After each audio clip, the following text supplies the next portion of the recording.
Welcome to The Blueprint, where science meets spirituality meets self-love. The Blueprint is a journey of self-discovery intended to reconnect you to yourself and remind you that all the answers you seek, you hold within. I'm Marley Finnegan, creator of The Blueprint, a self-exploration based in unique perspectives and conversations around energy, empathy, and the body, mind, and soul. We hope this work inspires healing within our inner landscapes, which in turn reconnects us to healing our communities and Mother Earth. Join us for this exploration as we remember, recognize, and recall the myriad ways you can return to you. Welcome to The Blueprint. This is part 7, Gratitude and Intentions Equal Alignment. Gratitude is truly the attitude. When we live our days with gratitude for all that we have, we give what we have an opportunity to expand. If our thoughts create things, like quantum theory assumes, then our gratitude creates more gratitude. The state of being in awe and appreciation ripples out, giving more of what we see and experience more levels of awe and appreciation. Conversely, when we focus on what we do not have, otherwise known as feeling lack or scarcity, that is also what tends to magnify. It's this simple. If our thoughts magnify our reality, practicing daily gratitude amplifies abundance and joy, while also framing our lives with an energy that we already have everything we need. It's an elimination of lack and scarcity. It enables this energy of fulfillment, which welcomes more of the same energies of abundance and joy. Gratitude also affects our brains. When we express and receive gratitude, our brain releases dopamine and serotonin, which are responsible for the emotions that make us feel good inside.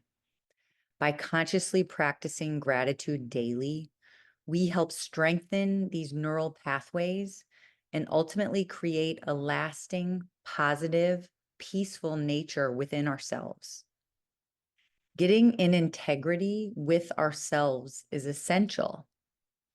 One definition of integrity is the state of being whole and undivided. Integrity is the opposite of separation. When we are in alignment, we are in connection with our personal truth, combined with what we believe to be right within ourselves and how we relate to the world around us.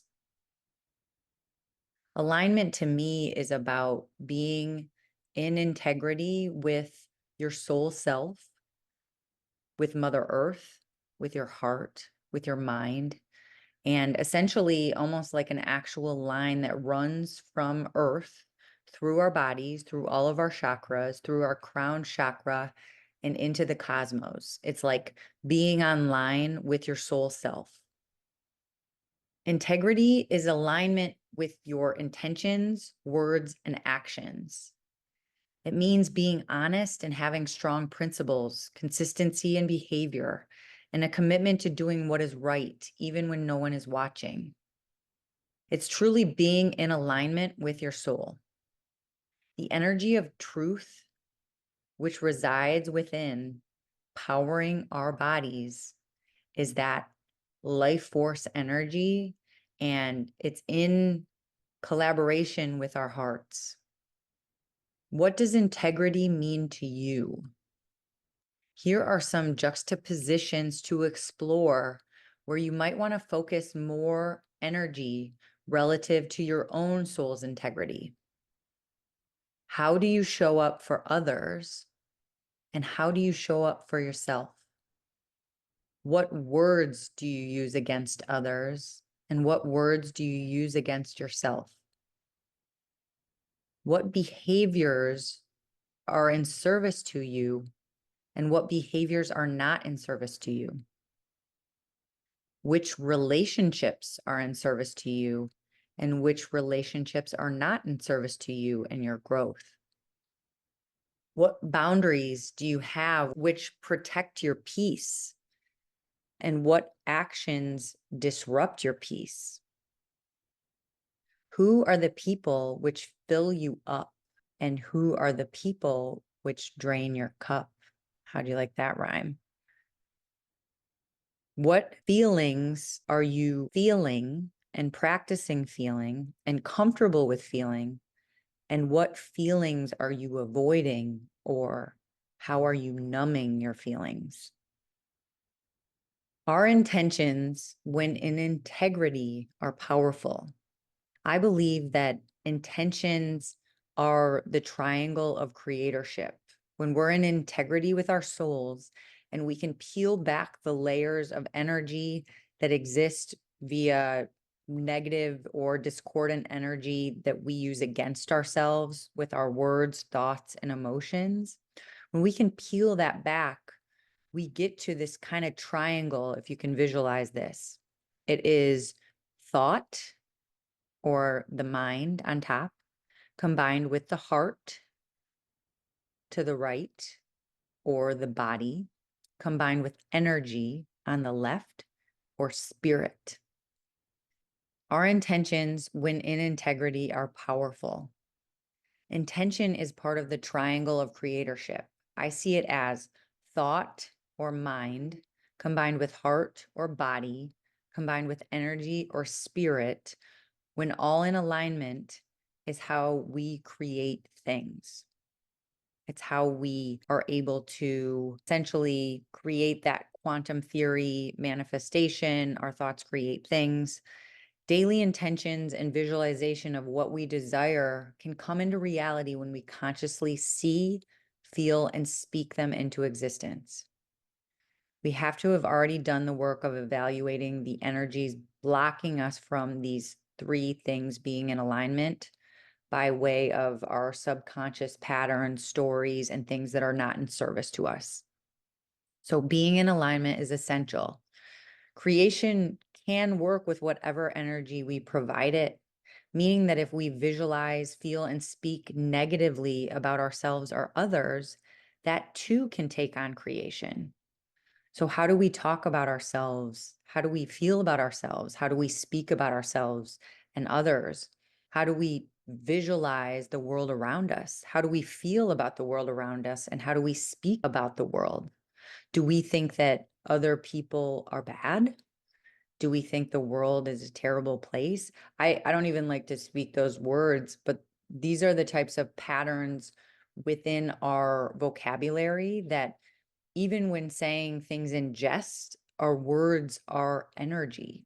They have physical, palpable vibration. It's not about being the word police, but how can we be hyper conscious about the way that we are creating our world?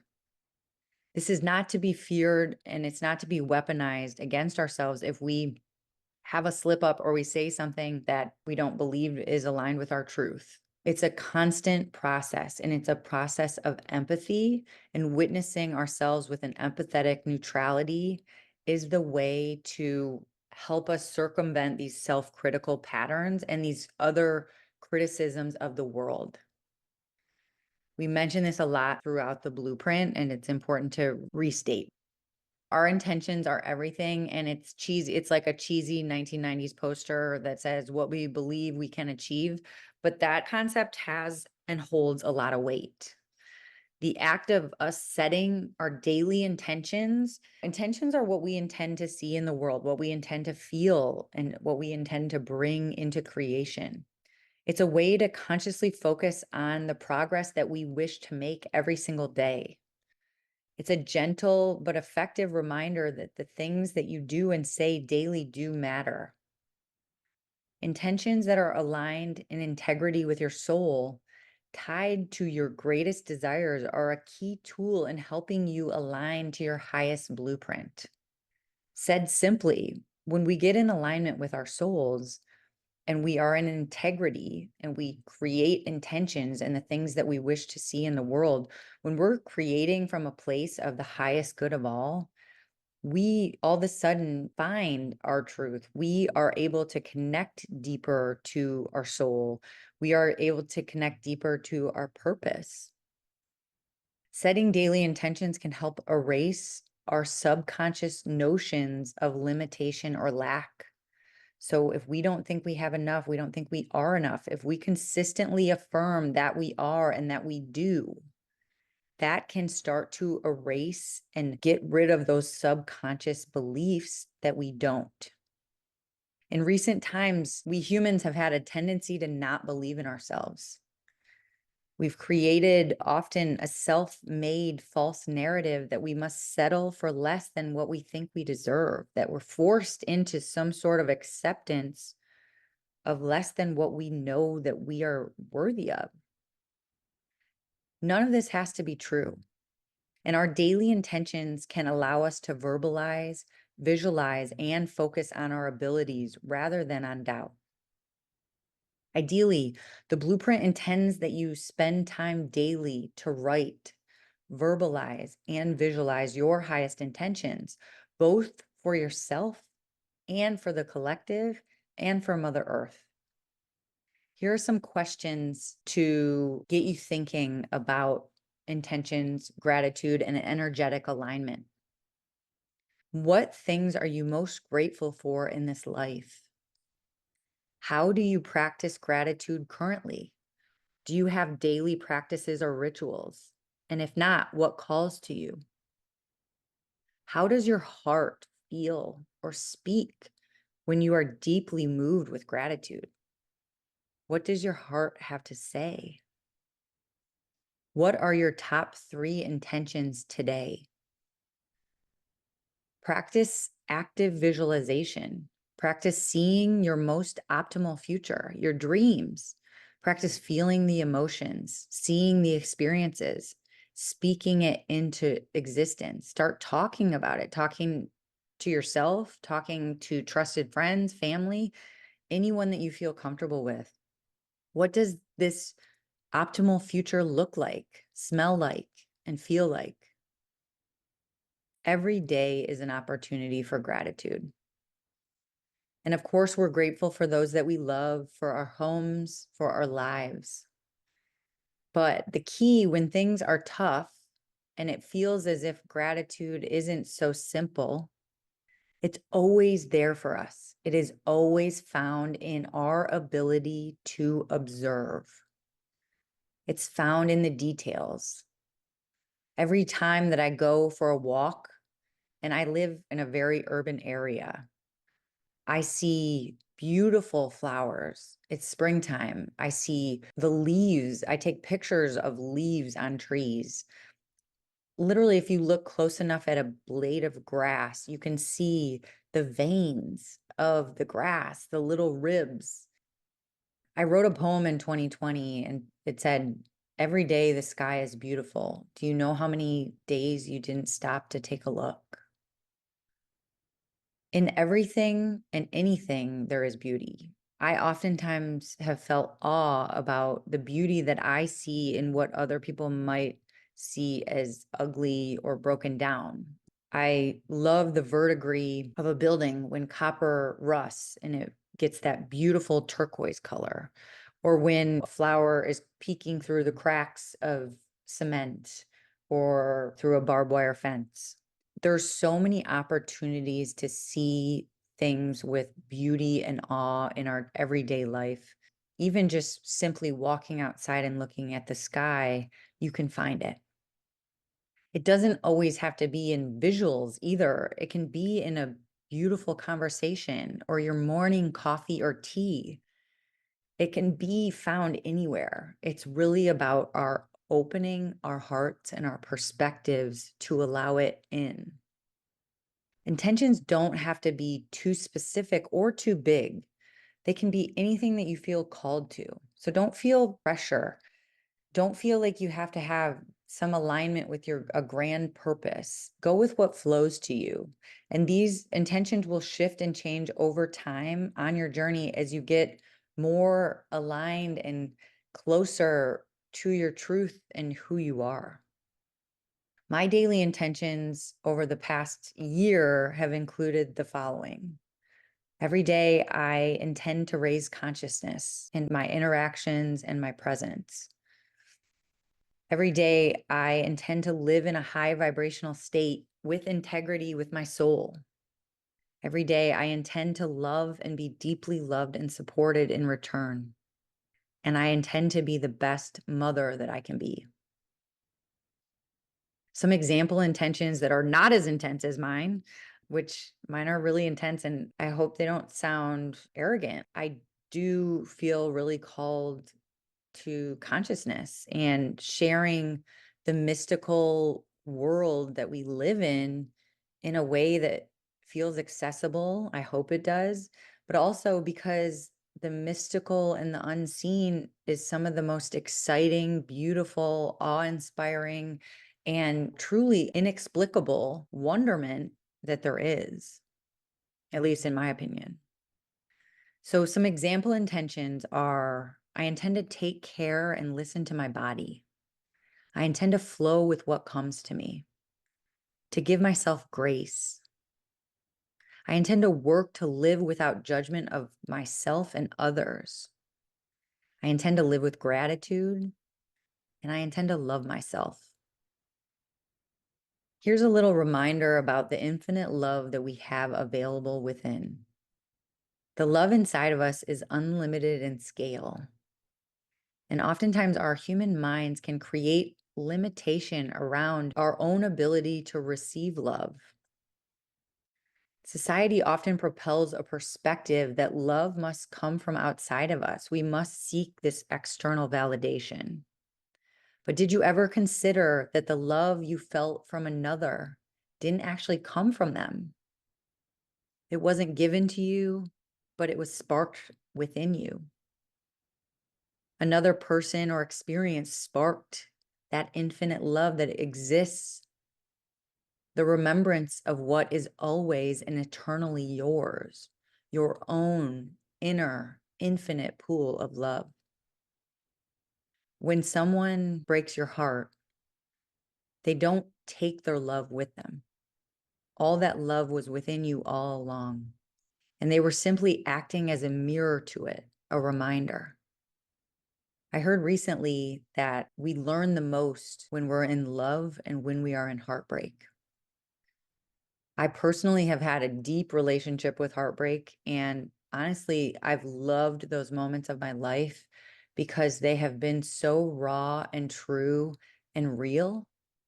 There is something so beautifully human about the depth of feeling that can be associated with the extreme versions of our emotions. And that's when I want to say the circle of human experience that we reference in the intro and we reference in the integration is about the fact that we all get on the bottom side of the circle. We all have heartbreak. We all have hard times. And it's not to belittle our heartbreak or our trauma or our experiences, but it's to let you know that the circle always moves on. We always get back to the top side of the circle, no matter how long it takes. You can consciously spark love within without needing anyone or anything outside of you to do it. You can be in love at any moment. Try it. Close your eyes. Go within. Go to your heart. Breathe in deeply and feel the love. Here are some questions for your highest blueprint.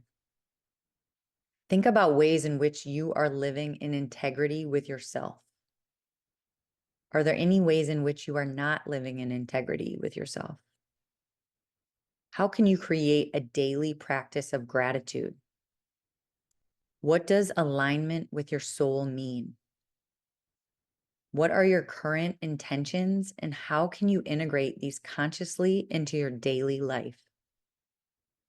What are some ways in which you can express both gratitude and self-love to yourself? Thanks so much for tuning in. We're grateful that you're here and grateful for this experience every day. Looking forward to seeing you on part 8. Have a beautiful day.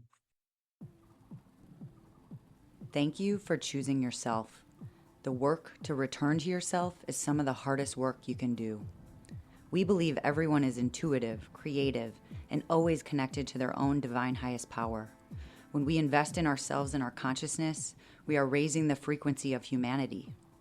What we do in the highest good of our souls, we do for the highest good of all.